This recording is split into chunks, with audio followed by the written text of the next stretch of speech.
Hello and welcome back to English Today. And this is DVD 7 and the third DVD in your elementary level.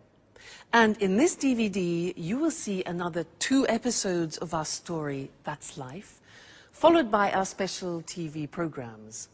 In the cinema program, they will be talking about the Sundance Film Festival, followed by a debate about e-learning.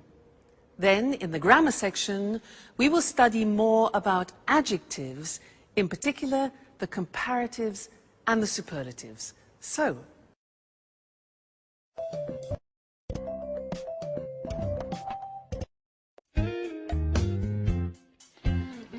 well, guys, why don't we go to the cinema tonight? That's a great idea. What's on? Well, there's the new film with Schwarzenegger. That should be good. You're joking, right? No, I'm not. What would you suggest? How about going to the disco? The disco. Are you crazy, Alice? That's not even music. That's simply noise. Come on, Peter. It's Saturday night. We have to do something special. Something exciting. And going dancing is surely more exciting than going to the cinema. I agree with Alice. Let's go dancing. What about a third choice? I guess Anne is right. Why don't we try to find a good compromise? Come on, guys. How boring and old-fashioned you are. And you are more frivolous than I am, Alice. Come on, guys. Don't argue now, please. Let's vote on it. Well, Alice and I want to go dancing. Peter and Anne don't. How about you, Sharon? I don't know. Well, the disco is probably more entertaining than the cinema. Great. Okay, guys. 3 against 2. Let's go dancing.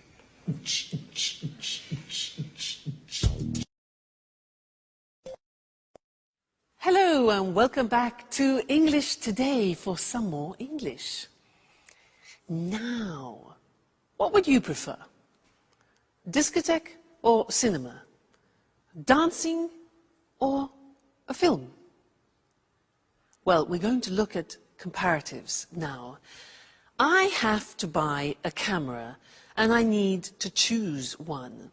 I have to make a choice, so I have to compare 2 different types. Here I have 2 types, look. This one here and this one here. Now they're quite different. Listen to the language I use when I compare them, okay? Now, this camera is smaller than this one. This is really quite big. It's bigger than this. And it's also heavier, this camera, than this one. This is a light camera, so it's lighter than this model. Now this model looks more sophisticated and probably more artistic than this one. Whereas this one looks more practical, but maybe less complicated. What do you think? What else? Well, this is definitely more expensive than this one. This is probably cheaper, I think, because this has a big lens as well. So, I'm not sure. What do you think? I like the idea of a more sophisticated camera, but I think it's more expensive, so I think I'll have to go for the cheaper one, which is the digital one. I think I'll choose this.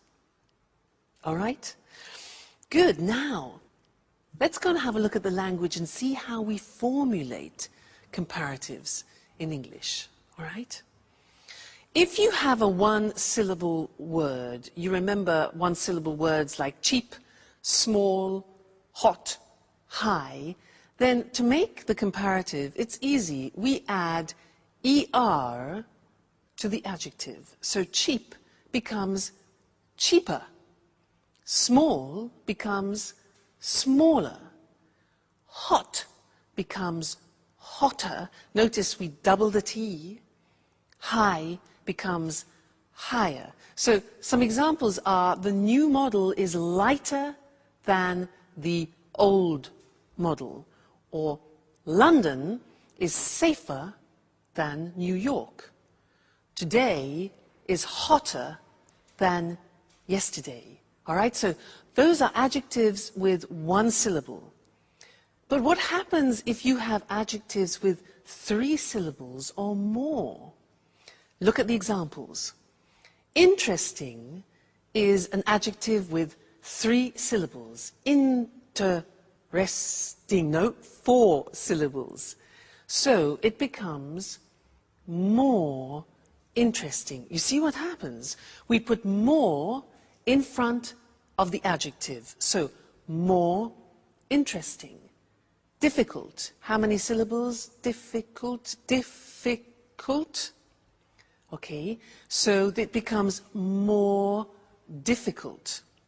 Therefore, the example we have next is the new model is more practical.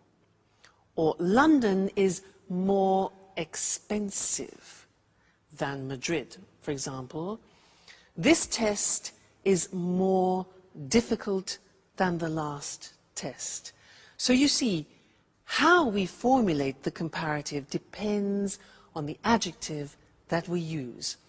If it's a 1-syllable adjective, we add er, cheap, cheaper. If it's 3 syllables or more, we add more in front of the adjective, like more difficult. Okay? Now, we are going to go back to that life where the girls are getting ready to go dancing. They use a lot of comparatives in the conversation. Listen carefully and try and recognize them. Okay? Great. See you next time.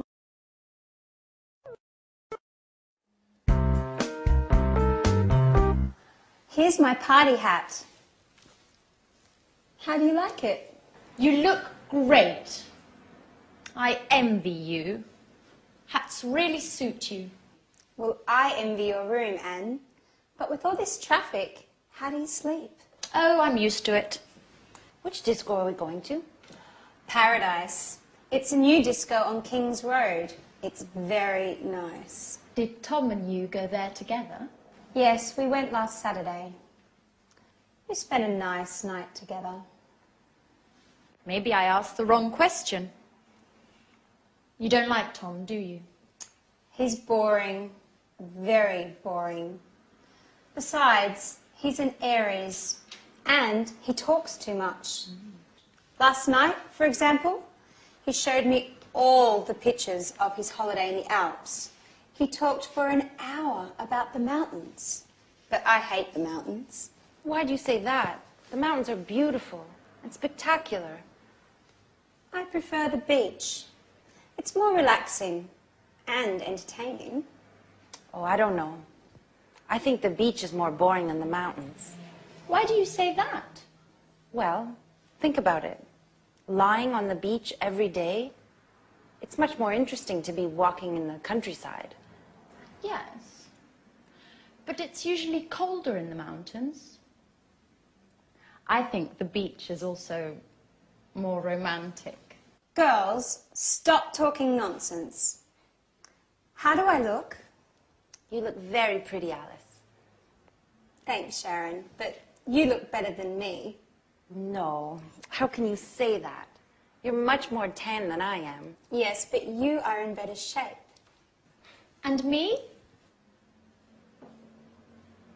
How do I look? You are very pretty too, Anne. I'm sure I'm not nearly as beautiful as you. Come on, guys. Stop making stupid comparisons. Let's just say that we're all different. Hey, girls. Okay, are you ready? I need your advice. Which shirt is better according to you? The red one, it's much better than the blue one for a disco night. And you, Sharon? What do you think? Well, I think the red one is funnier, while the blue one is more professional. I prefer the blue one. So, girls, which shirt should I put on? I told you, the red one. With that one on, you look more macho. Yes, macho. That's the right word. Really? Macho? I like it. Okay, I'll put on the red shirt. Do you agree with Alice, Sharon, about being macho, I mean? Come on, Jack. It's late. The disco's waiting for us.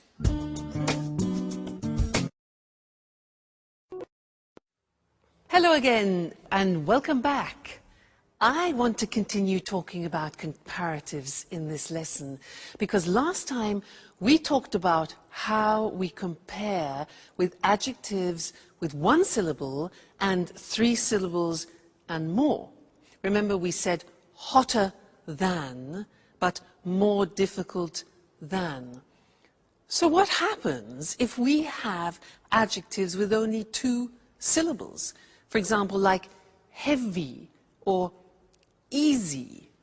Well, we say heavier and easier, but the spelling changes. And that's what I want to show you on the screen now, because the Y at the end of easy and heavy disappears. Look. Happy is an example with an adjective with 2 syllables ending in Y. Happy becomes happier. Take out the Y, put in I-E-R, okay? Then funny, funnier, and easy, as we said before, easier. Heavy again, another example, heavier. Okay, so be careful. Remember that the Y becomes an I. Some examples. I'm happier than you. His joke was funnier than mine. English is easier than Russian. All right? So that's important to remember. But that's not all. There are some real exceptions, as always, in the English language, also in the comparative form. And that's what I want to look at with you now. It's very important. The question is, what is the comparative of good? The comparative is completely different. It's better. So you would say, this camera is better than that camera. All right, so good becomes better. What about bad?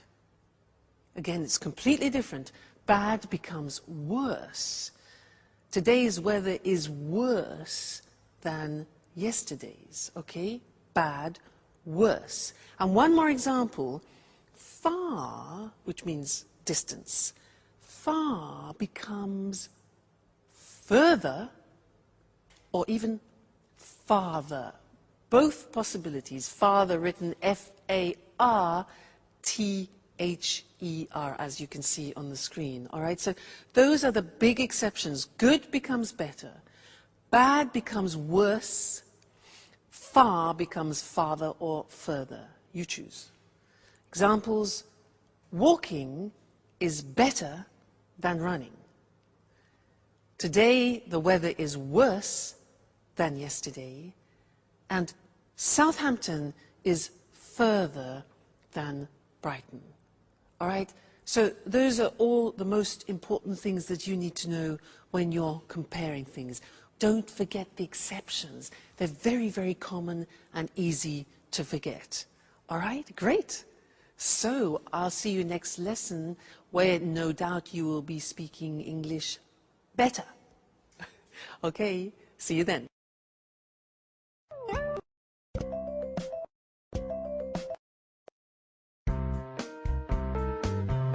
So, Tom, which do you think is the best? I think Prague is the most interesting. Are you sure? I think Vienna is more exciting than Prague. Yes, but it's certainly the most expensive tour. It doesn't matter. My father is going to pay for everything. And what about Madrid? I think it's probably the most exciting. Why do you say that? Well, the nightlife. I'm sure there are a lot of discos.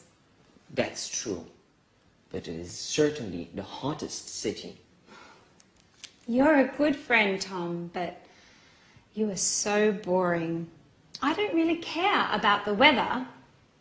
I just want to enjoy myself. This trip is my father's birthday present to me. I want to go to Europe's most interesting city, but also the most special and the most entertaining one. I see. Well, I think all three are interesting cities. Hi, guys. What are you doing?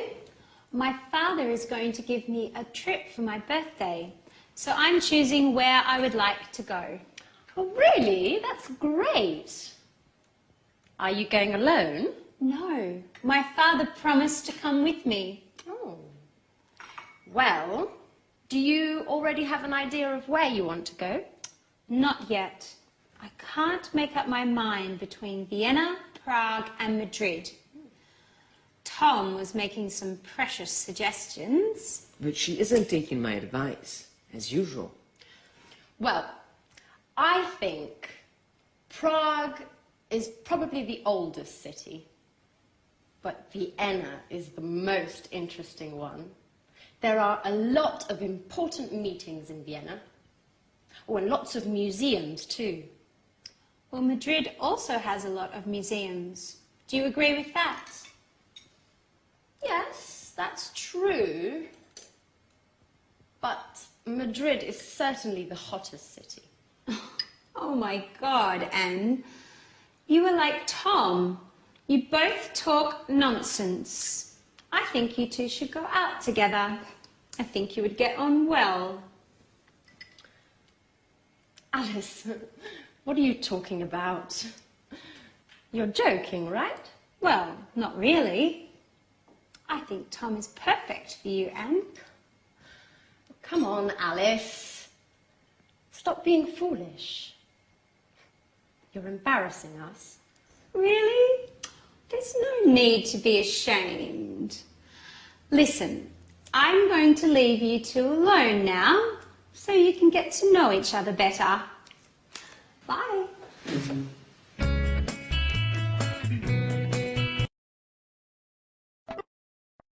Hello again. Now that's an interesting couple.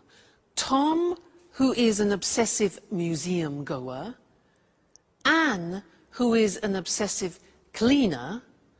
Put them together, and what have you got?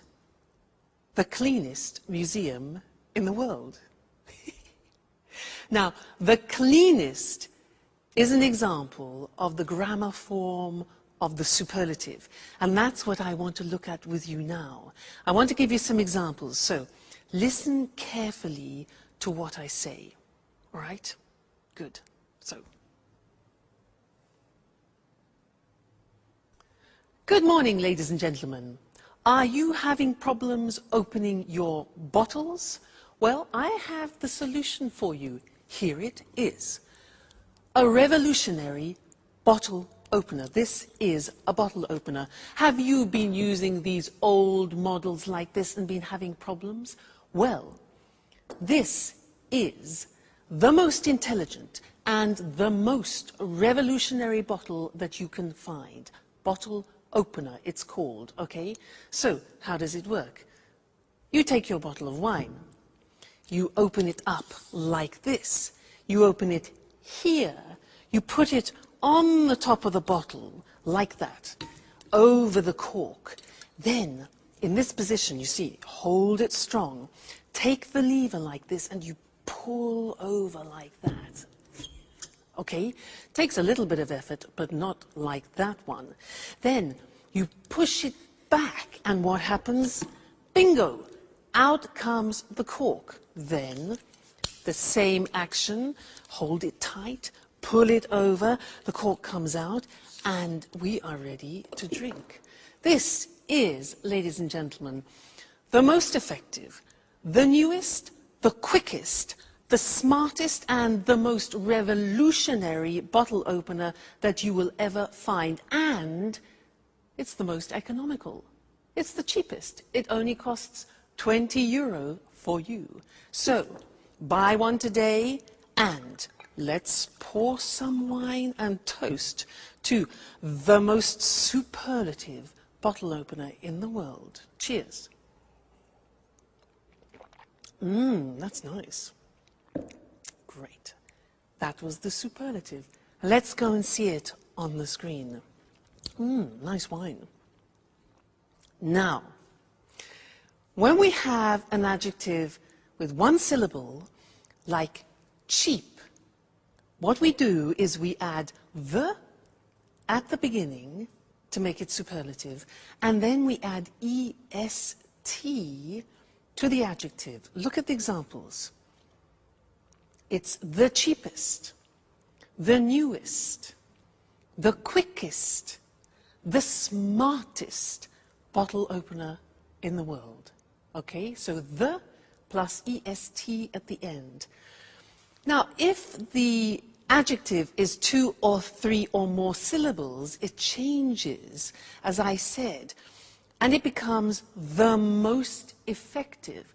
Now, the adjective doesn't change, but in front of it we put the most effective. It's the most economical bottle opener. It's the most beautiful, it's the most revolutionary bottle opener. Okay, so again, be careful. Is it a 1-syllable adjective? Is it a 2 or 3 or 4 syllable adjective? Because it changes. Great. Now, let's go back to life. That's life, where Jack and Peter are talking about football. They're talking about the best football team in the world. Okay? And I'll see you later.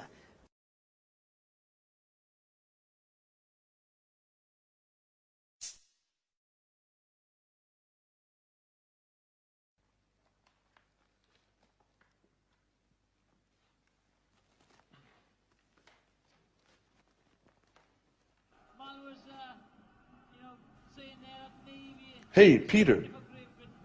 Did you see the match yesterday evening? Which match? Which match? Ajax versus Juventus. Those teams are boring. Excuse me. Excuse me. Ajax is the best football club in the world. I'm afraid I don't have a clue. I know that only music matters. Anyway, in your opinion, which is the best team? I don't know. I heard Arsenal is the best one of all time. They've got the most aggressive players, the most important coach, the toughest goalkeeper. Peter. Peter, you are so mistaken. Okay. What's so great about Ajax? Well, first of all, their defense is superb. It's much more intelligent than Arsenal's. No. Still, No.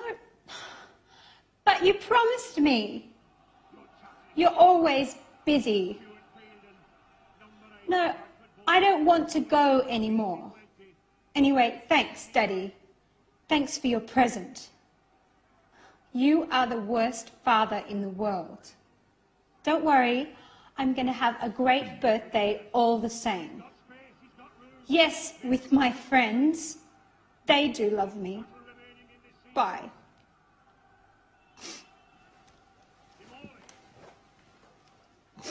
is everything okay, Alice? No, nothing is okay. My father keeps on being the same. Oh, come on, Alice. Don't cry, please. Tell us what happened. Well, you know, I told you my father decided to give me a trip for my birthday. Well, he promised to come with me, and just now he told me that he can't anymore because he has some important work to do, as usual. Oh, don't be angry with him. Even if he has something important to do, you can leave for your trip anyways. No, I don't want to go anymore. Well, don't worry, Alice. We are going to give a big party for you. Isn't that true, guys? Absolutely. Yes, of course. You are the most brilliant, the smartest, and the funniest roommate we've ever had. Even if sometimes you are a bit lazy. You need a special party. Thanks a lot. You are the best friends in the world.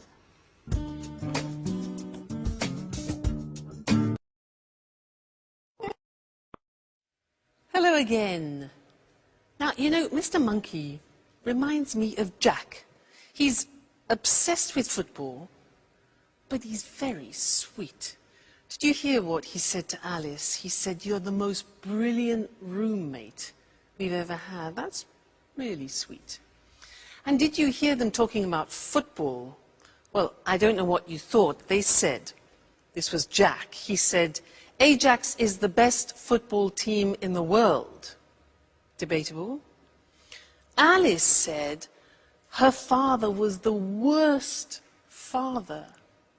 And Jack then said, "You are the funniest roommate that I have ever had."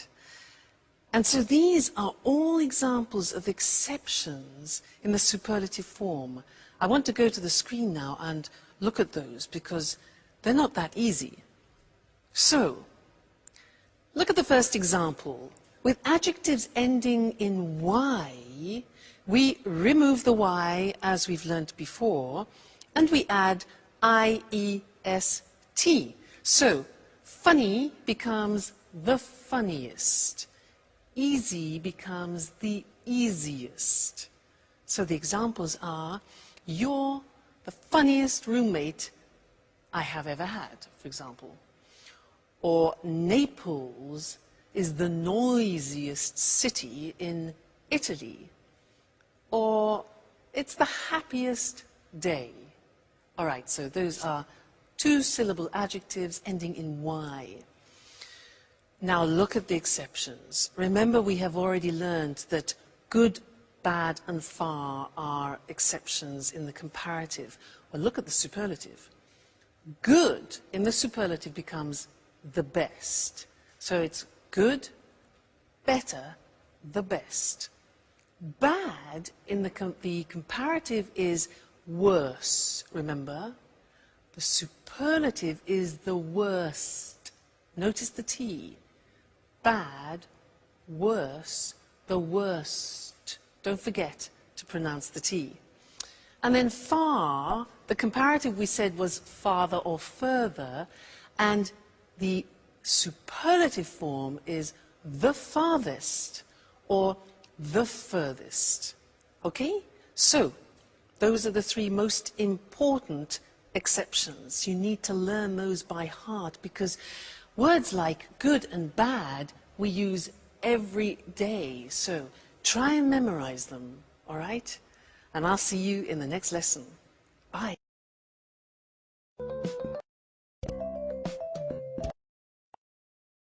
Good morning, good morning. Welcome to this week's edition of Talk Cinema. Here in the studio with me is Sanjeev Gupta, our cinema expert. Good morning, Sanjeev. Good morning. Well, Sanjeev, what are you talking about today? Today I want to talk about the Sundance Film Festival. Sounds interesting. I've heard of the Sundance Festival. What exactly is it? Well, to put it simply, Sundance is a festival for independent films and people interested in them. Okay. Can you explain what an independent film is?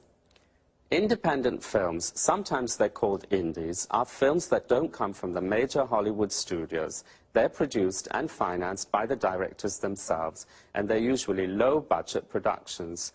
But of course, this doesn't mean that they're appreciated less than normal commercial films. Of course, independent films can be very interesting, and often they deal with contemporary issues. Exactly. You can't compare independent films with Hollywood blockbusters. They're two completely different things. Well, Hollywood films are more spectacular. They're usually high-budget productions, and the money comes from the Hollywood studios, not from the directors. There's more money to spend, so they can feature famous stars. There's another important difference here. Hollywood movies are distributed throughout the world. That's how they make so much money at the box office. Right, Sanjeev? Right, Lucy. On the other hand, independent films generally win the praise of cinema critics, but make less money at the box office. OK, let's go back to the Sundance Film Festival.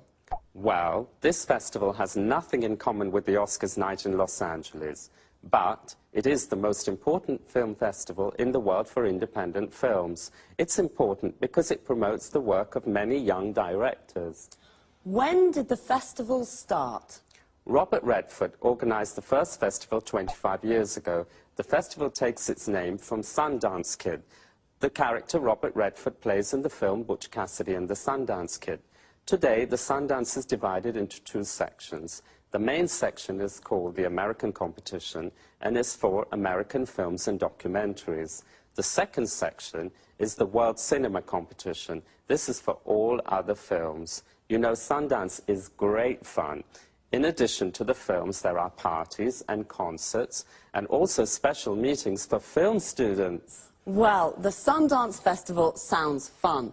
It's smaller and younger than other film festivals. There aren't lots of Hollywood stars. The awards aren't as prestigious as the Oscars. But it's an important festival.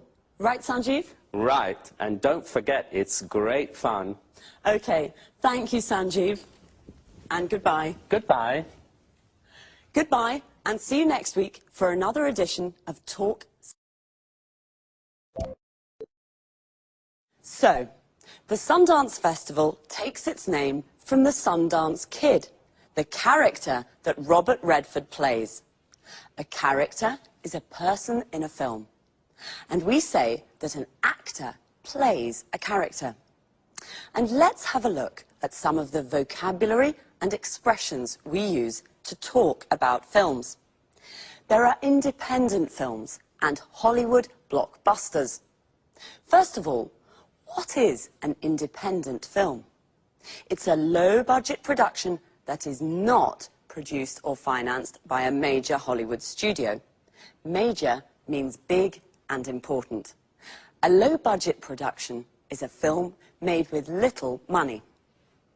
And what's a Hollywood blockbuster? It's a high-budget production that is produced and financed by a major Hollywood studio.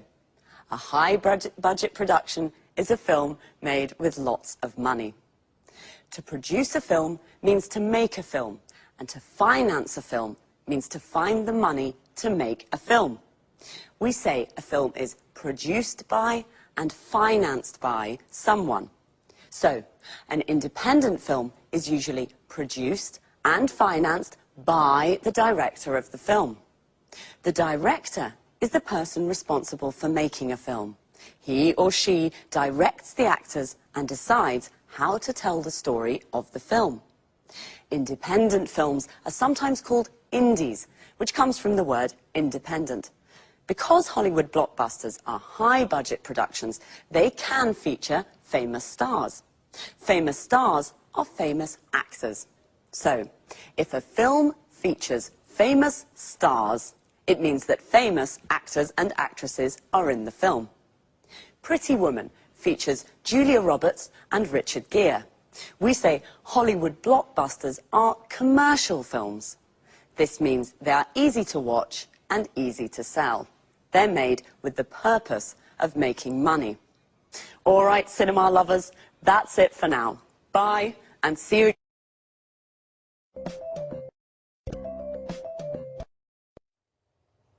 Hello. Welcome to this week's edition of Let's Talk, the Saturday evening debate with our commentators Tom and Marie. Good evening. Tonight I'd like to hear your thoughts about e-learning. You know, when I was a teenager, I hated school and studying. As you can imagine, my exam results weren't very good, so I couldn't go to university. Now, I'd like to study philosophy, and I'm thinking of taking a distance learning course using my computer and the internet. Well, e-learning. The E means electronic, so e-learning is electronic learning. This is a new and convenient way of studying. Many universities around the world now offer distance learning degree courses via the internet. You can take a course from a university in England or in the States without leaving your home. That's true, but you need to have a lot of motivation to take an e-learning course. Why? Well, good time management skills are very important for successful e-learning. You mustn't waste time. You must study a little every day. It isn't always easy, especially if you work. Okay, e-learning courses can be more difficult. Traditional courses can be better. But there are many advantages to studying for a degree at a distance. What are these advantages? In fact, let's talk about the advantages and the disadvantages of e-learning. Okay. One advantage, you can study when you like and where you like. I see. So it's a flexible way of learning. Exactly. Another advantage is that e-learning gives people a second chance to take a university course without giving up your job. You can study and work at the same time. I'm sorry, Marie, I don't agree. When you work, it can be very difficult to find time to study. Besides, students can feel lonely and isolated when they study by themselves. Wait a minute. This is where the electronic part helps. There's lots of interaction with other students and course tutors. Some courses use virtual classrooms to teach small groups. You can see your tutor and other students on your computer screen. You can talk with them and use text chat or email and discussion forums too. Today, most courses include study skills information on how to study well at a distance. Okay, but some course materials can be really boring, just like reading books online. And some e-tutors are very inexperienced and don't know how to teach in this new way. And remember that dropout rates are high for e-learning courses. Yes, I agree with some of what you say, but good multimedia course materials can be very stimulating as they use audio, images, and text together to teach. Okay, I see that you both have strong opinions on this topic. This discussion is very interesting, but I'm afraid we've run out of time. So, e-learning, the new independent way of studying with advantages and disadvantages. My philosophy course? I'll have to think.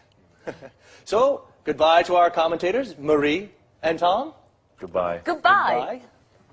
And goodbye to you. And see you next time on our discussion group. Well, I'd like to take an e-learning course, but I'm not sure that I have the motivation I need. Notice how we say, to take a course. For example, to take an English course means to study English. To take a distance learning course means to study from home. If I take an e-learning course, I can study at home and send my work to my course tutor via internet. The course tutor is the teacher for the course. Most people go to university. To go to university means to study full-time at a university. We can also say someone is at university. For example, I'm at university means I'm studying for a degree at a university. A degree is the qualification you get when you complete a university course. A degree course can take from 3 to 5 years, depending on the subject you study. I wanted to study philosophy at university. We say to study a subject at university. For example, my friend Sasha is studying mathematics at university. We can say she goes to university. She's at university. She's studying mathematics at university. She's taking a mathematics degree at university. We can also say she's studying for a degree in mathematics. Notice, we can say either a mathematics degree or a degree in mathematics. With e-learning courses, people study for a degree at a distance. This means they study at home. They don't go to the university to study. But Tom said the dropout rates for these courses are high. The dropout rates is the number of people who don't finish the course. The verb to drop out means to not finish a course. We can say to drop out of school or to drop out of university.